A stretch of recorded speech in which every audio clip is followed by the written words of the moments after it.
তো hello friends, আমি Sandeep and আপনারা দেখছেন লার্নিং দুনিয়া 2.0 ইউটিউব চ্যানেল।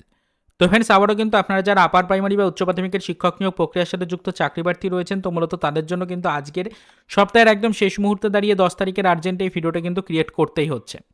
তো দেখুন ফ্রেন্ডস, আপনারা কিন্তু সকলেই জানেন যে এই চলতি সপ্তাহে কিন্তু ফ্রেন্ডস আমাদের আপার প্রাইমারি বা উচ্চ প্রাথমিকের শিক্ষক নিয়োগ প্রক্রিয়ার যে কেসটা রয়েছে, সেই ম্যাট কেসের কিন্তু নতুন করে লিস্টিংয়ের একটা ব্যাপার ছিল বা এই লিস্টিং হওয়ার একটা সম্ভাবনা কিন্তু ছিল। আমরা জানি ইতিমধ্যে আমাদের ম্যাট কেসটা কিন্তু কলকাতা হাইকোর্টের 8 নম্বর কোর্ট থেকে 11 নম্বর কোর্টে কিন্তু স্থানান্তরিত হয়েছে। তো কেসটা স্থানান্তরিত হওয়ার পরে এই কেসের নতুন হিয়ারিং সম্পর্কিত যাবতীয় অফিসিয়াল ডেটাবেস আসবে, সেটা কিন্তু কলকাতা হাইকোর্টের অ্যাপিলেট সাইট থেকে আপনারা কিন্তু দেখতে পারবেন। তবে আমরা গতকাল পর্যন্ত আপনাদেরকে দেখিয়েছিলাম লাইভ বিষয়টা, যে আমাদের কিন্তু এখনও পর্যন্ত কলকাতা হাইকোর্টের অ্যাপিলেট সাইডে এই রিলেটেড কোনো নতুন আপডেট নেই এবং এরই সাথে সাথে কেস এখনও পর্যন্ত কিন্তু মেনশন করা হয়নি।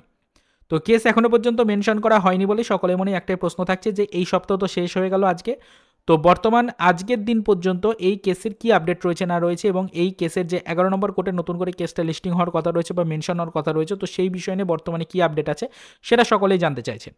তো দেখুন ফ্রেন্ডস, আপাতত বর্তমান পজিশনে দাঁড়িয়ে যেটুকু ইনফরমেশন পাওয়া যাচ্ছে সরাসরি কোর্ট সূত্রে, এবং তারই সাথে সাথে আমাদের কিন্তু এই কেসটা মেনশনের ব্যাপার নিয়ে যে আপডেট আসছে চাকরি প্রার্থী মঞ্চদের পক্ষ থেকে, তো সেখান থেকে কিন্তু জানা যাচ্ছে যে চলতি সপ্তাহে কেসটা মেনশন হওয়ার কথা থাকলেও আমাদের এই কেসটা কিন্তু এই সপ্তাহে মেনশন করা সম্ভব হয়নি। তো কেসটা কিন্তু আবারও আগামী সপ্তাহের জন্য কিন্তু স্থানান্তরিত হয়ে গেছে। অর্থাৎ এক কথায় বলতে গেলে আমাদের 8 নম্বর কোর্ট থেকে 11 নম্বর কোর্টে যে স্থানান্তর হয়েছে আমাদের কেসটার, তো এই কেসের নতুন করে মেনশনের যে ব্যাপারটা রয়েছে সেটা কিন্তু আবারও আগামী সপ্তাহে সম্পূর্ণ হওয়ার কথা রয়েছে। তো আমরা আশা রাখছি আগামী সপ্তাহের একদম প্রথম থেকে অর্থাৎ সোমবারের ডেট থেকে কিন্তু এই কেসটা মেনশন হওয়ার একটা সম্ভাবনা থাকছে চূড়ান্ত পর্যায়ে। তো চাকরি প্রার্থীদেরকে একটাই কথা বলবো, আপনারা কিন্তু প্রস্তুত হয়ে যান। আপনারা যারা কিন্তু বারবার অধীর আগ্রহে ওয়েট করেছিলেন এবং বারবার জানতে চাইছিলেন ম্যাট কেসের কী খবর এসছে না রয়েছে, এবং এই চলতি সপ্তাহে এই ম্যাট কেসটা নতুন করে 11 নম্বর কোর্টে মেনশন হওয়ার কথা থাকলেও বর্তমানে কেন মেনশন হচ্ছে না এই নিয়ে কিন্তু সকলেরই প্রশ্ন ছিল। তাই সেই বিষয়টা আপনাদেরকে জানাই, আপাতত সপ্তাহের শেষ মুহূর্তে দাঁড়িয়ে যে আপডেট রয়েছে যে এই কেসটা কিন্তু এই সপ্তাহের মধ্যে সম্পূর্ণ করা সম্ভব হয়নি, মেনশন করা সম্ভব হয়নি। এই কেসটা কলকাতা হাইকোর্টের 11 নম্বর কোর্টে কিন্তু আগামী সপ্তাহের একদম প্রথম থেকে মেনশন হয়ে যাওয়ার একটা চূড়ান্ত সম্ভাবনা কিন্তু কাজ করছে। আপাতত বর্তমান পজিশন এইটুকুই রয়েছে। ইতিমধ্যে চাকরি প্রার্থী মঞ্চের সদস্যদের পক্ষ থেকেও বেশ কিছু গুরুত্বপূর্ণ আপডেট কালেক্ট করা সম্ভব হয়েছে, তার উপরে বেশ করে বিষয়টা আপনাদেরকে জানালাম। আপনারা প্রস্তুত হয়ে যান, আগামী সপ্তাহের প্রথম থেকেই কিন্তু এই বিষয় নিয়ে বিশেষ কিছু আপডেট আসার কথা রয়েছে, এবং তারই সাথে সাথে আশা করি আপনারা সকলেই জানেন যে আগামী 12 তারিখে কিন্তু এই বিষয়গুলো নিয়ে একটি আলোচনা হতে চলেছে, এবং তারই সাথে সাথে কিন্তু অবশ্যই কিছু আন্দোলনও কিন্তু রয়েছে, সেই বিষয়গুলো নিয়ে আমরা পরবর্তীতে আলোচনা করব।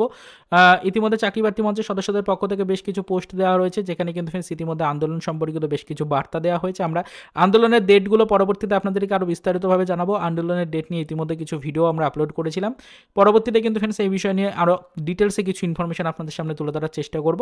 তবে আপাতত আপনাদেরকে এইটুকুই বলতে চাইছি, চাকরি প্রার্থীরা প্রস্তুত থাকুন। আপাতত কিন্তু যারা কেস মেনশনের কথা বলছিলেন তাদের জন্য 11 নম্বর কোর্টে কেস মেনশন হওয়ার সম্ভাবনা রয়েছে আগামী সপ্তাহের একদম প্রথম দিকেই। এইটুকুই বলার ছিল, এর বেশি আর আপাতত সেরকম কিছু বলার নেই। পরবর্তীতে যদি নতুন কিছু ইনফরমেশন জানতে পারি সবার প্রথমে সেটা আমাদের চ্যানেলের ভিডিওর মাধ্যমে ডিটেলস আপনাদের কাছে আমরা কিন্তু পৌঁছে দেওয়ার চেষ্টা করব। তো যারা চ্যানেলে ফার্স্ট টাইম ভিজিট করেছেন অবশ্যই চ্যানেলটিকে সাবস্ক্রাইব করে কিন্তু আমাদের সাথে যুক্ত হয়ে যাওয়ার চেষ্টা আপনি করতে পারেন। তো চলুন দেখা হবে নেক্সট ভিডিওতে, পরবর্তীতে এই রিলেটেড কিছু আদার্স অফিসিয়াল আপডেট নিয়ে।